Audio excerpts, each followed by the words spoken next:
Noong 2019, dalawang turistang taga-France ang dinukot ng isang teroristang grupo habang namamasyal sa safari park ng Benin, West Africa. Kaya agad ipinakalat ng mga otoridad doon ang 100 park rangers, iilang sasakyan at 2 helicopters upang hanapin ang dalawang turistang binihag. Ngunit pagkalipas ng 2 araw, walang makuhang ni katiting na impormasyon ng mga kawani ng park sa kung nasaan na ang 2 French nationals at kung sino ang mga taong dumukot sa kanila.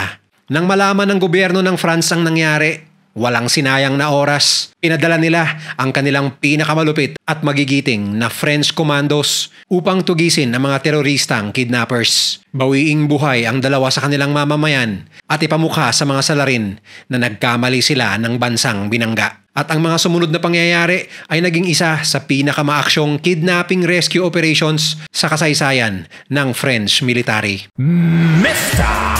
Goodbye! May 1, 2019, habang nasa isang mapayapang tour ang 2 French nationals na sina Patrick Pic at Laurent Lasimuela, 6 na mga armadong kalalakihan ang biglaang dumakip sa kanila sa loob mismo ng Pendjari National Park sa bansang Benin na nasa West Africa. Bagamat mayroong tour guide upang ilihis sa mga mapanganib na lugar ang 2, hindi sila natulungan nito noong oras na biglaang nagsulputan ang mga militanteng hostage takers sa lugar. Sa kasamaang palad, kahit na hindi kinidnap ang tour guide, hindi siya iniwang buhay ng mga terorista. Sa katunayan, ang kanyang katawan ay sunog kasama ng sasakyang kanilang ginamit sa kanilang tour. Sa kabila ng panawagan ng mga gobyerno sa iba't ibang bansa sa mundo na kung maaari ay iwasang bumisita sa rehiyon na ito ng West Africa dahil sa mataas na banta at aktibidad ng terorismo doon, umabot pa rin sa 337,000 ang bilang ng mga turistang bumisita doon noong 2019. Partikular na sa Benin kung saan umabot ng $240 million ang kinita ng naturang bansa mula sa turismo. Ngunit kaalinsabay ng paglobon ng industriya ng turismo doon ay siya namang bigla ang pagtaas ng terorismo na unti-unting kumakain sa rehiyong yon ng Africa. Kabilang sa mga teroristang grupong kumakalat sa naturang lugar ay ang Al-Qaeda, ISIS at ilang jihadist groups na sanhi ng iba't ibang kaguluhan tulad ng pambobomba, mga massacre at pangho-hostage. Nang mapag-alaman ng gobyerno ng Benin ang insidenteng ito, agad na nag-dispatch ang Pendjari Park Rangers ng 100 mula sa kanilang mga tauhan. Kasama ng 100 rangers ay 15 na mga service vehicles at 2 helicopter upang tulungan ang operasyon na hanapin ang 2 nabihag na French nationals. Ngunit lumipas na ang 2 araw at bigo ang 100 rangers na malocate ang kinaroroonan ng mga nabihag na French. Kahit man lang na magkaroon ng ebidensya para maging lead kung saan posibleng dinala ng mga hostage takers ang kanilang mga hostages. Sa ikatlong araw, May 4, natunto ng mga park rangers ang kinaroroonan ng sunog na 4x4 na sasakyang ginamit ng mga turista at ng kanilang tour guide. Nang makita nila ang una nilang lead sa 3 araw, agad na kumilos sa mga otoridad ng Benin at ang gobyerno ng France. At ang kanilang unang hinala, dinala ang mga hostages sa karatig bansa ng Benin na Burkina Faso. Kagaya ng Benin, ang Burkina Faso ay isa ring hotspot ng terorismo sa kontinente ng Africa. Ayon sa report ng humanrightswatch.org, 1.4 million na residente ng naturang bansa ang napilitang iwanan ang kanilang mga tahanan dahil sa pananakot at pangingikil sa kanila ng mga armadong grupong namiminsala sa lugar. At sa palagay ng French military at Benin authorities, dinala ang 2 hostages doon para gawing leverage ng dati pausbong na terrorist group sa mundo na ISIS. Dahil sa nabubuong tensyon at panganib, agad na nagpadala ang French at American forces ng 3 MQ-9 Predator drones para mag-survey sa himpapawid. At para naman sa ground intel gathering, umariba na agad ang French Special Forces para tumulong sa pagtunton ng mga hostages. May 7, matapos ang 3 araw matapos matunton ang sunog na sasakyan ng mga turista. Isang 4x4 ang namataan ng French forces na may sakay na 6 na armadong militante kasama ang 2 hostages na kanilang hinahanap. Tama ang kanilang hinala dahil ang naturang hostage vehicle ay nakumpirmang on the way papuntang Burkina Faso. Bagamat matagumpay na natrack ang sasakyan, hindi agad nagbigay ng utos ang French forces na magsagawa ng rescue attempt hanggat hindi humihinto ang sasakyan. Dahil kung ilulungsad nila agad-agad ang operasyon, maaring madamay o mapahamak ang buhay ng 2 French nationals na kanilang isasalba. Ngunit pagsapit ng tanghaling tapat ng May 9, ang oportunidad na kanilang hinihintay ay dumating na. Nag-set up ng maliit na camp ang mga hostage takers sa bayan ng Gorom-Gorom sa Burkina Faso. Bagamat tila magandang balita ito para sa tropahan, nanganak naman ang impormasyong yaon ng maraming problema. At ito ay dapat mabilis na solusyonan ng French Special Operations Commander na si Vice Admiral Laurent Isnard. Ayon kay Commander Isnard, maliit lamang ang window na mayroon sila at dapat nilang i-take advantage ang kahinaan ng kanilang mga kalaban ng mga oras na yon. Ngunit hindi lamang pagtugis ang kanilang priority, kundi ang matagumpay na pagliligtas rin ng dalawa sa kanilang kababayan. Isa sa mga problemang kailangan nilang bigyang solusyon agad ay kung papaano ang planong mag-atake sa naturang kampo. Paano sila makakapag-deploy ng unit sa naturang lugar upang mawala ng pagkakataong gumante o kitilin ng mga hostages ng mga terorista. Lahat ng mga tanong na ito ay kailangan agad masolve sa loob lamang ng maiksing panahon at sa kanilang mainit, mabilis at malalim na diskusyon. Naisipan ng French forces na gamitin ang isa sa mga pulido, matatapang at walang sinasantong unit ng French Special Forces, ang kinatatakutang Commando Hubert. Ang Commando Hubert o mas kilala sa tawag na French Commando Fragment ay ang best of the best sa 7 commando organizations ng French Navy. Dahil sa kanilang malulupit na training, ginagamit ang hukbong ito para sa mga quick, risky at deadly na military operations ng France. At ang kanilang specialty ay ang pagtugis sa mga terorista. Ayon kay Commander Isnard, mayroong 20 komandos ang agad na sumagot sa kanilang tawag ng tungkulin. Mula sa isang basing malapit sa Burkina Faso, agad na sumakay ng helicopter sa mga komandos at dumating sa base of operations ng French Special Forces sa naturang lugar.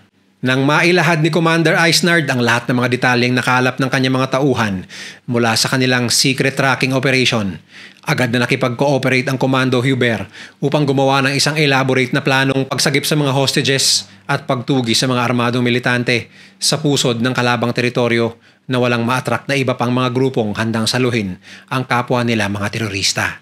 At mula sa mga impormasyong ito, napag-alaman na hindi ISIS o Al-Qaeda ang may hawak sa dalawang French nationals, kundi isang maliit na militanteng grupo na kung tawagin ay MLF o Massina Liberation Front. Ang militanteng grupo na MLF ay lumaki ng husto noong January 2015. Nang makalikom ng sapat na bilang ng mga tao at armas, agad nilang tinatarget ang mga United Nations peacekeepers, French troops at mga otoridad sa bansa nilang Mali sa Africa, maging ang mga sibilyan upang kontrolin ang lugar na kanilang gustong pagharian.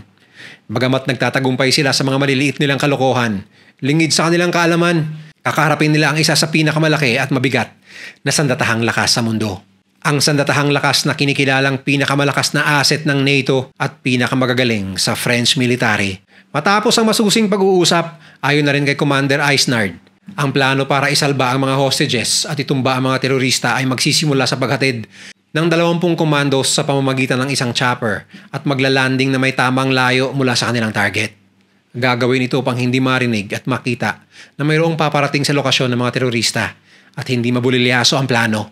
Sa kanilang pagbaba, maglalakad ng maingat ngunit mabilis sa mga commandos papunta sa kanilang target location. Kasama rin sa operasyon na ito ang 1st Marine Infantry Paratrooper Regiment ng France at ang Air Parachute Commando o kilala sa tawag na Commando 10 para magbigay ng kanilang suporta sa naturang operasyon.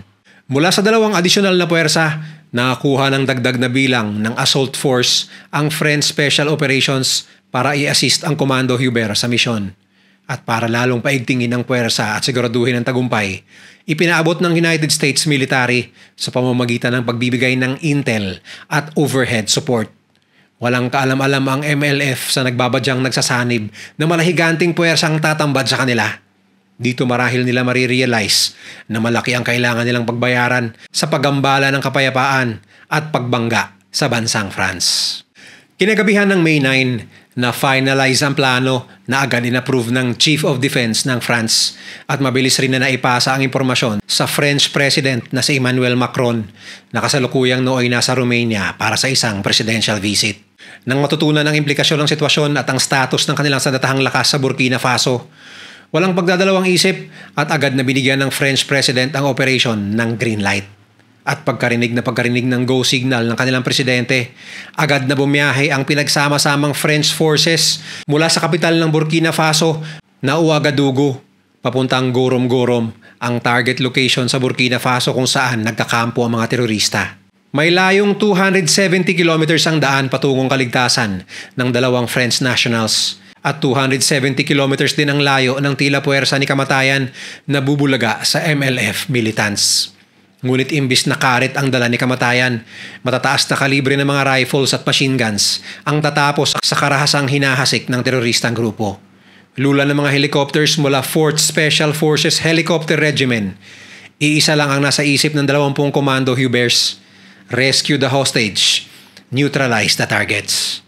Habang papalapit na ang mga komandos, ang mga MQ-9 Predator drones ay nasa himpapawid muli upang magbigay ng real-time information mula sa kanilang target location. Mayroon ring medical team mula Paris ang naka-standby malapit sa Gorom-Gorom. Ilang sandali pa, gamit-gamit ang kanilang night vision goggles, dali-daling nag-formation ng mga commandos at nagtungo sa kanilang target.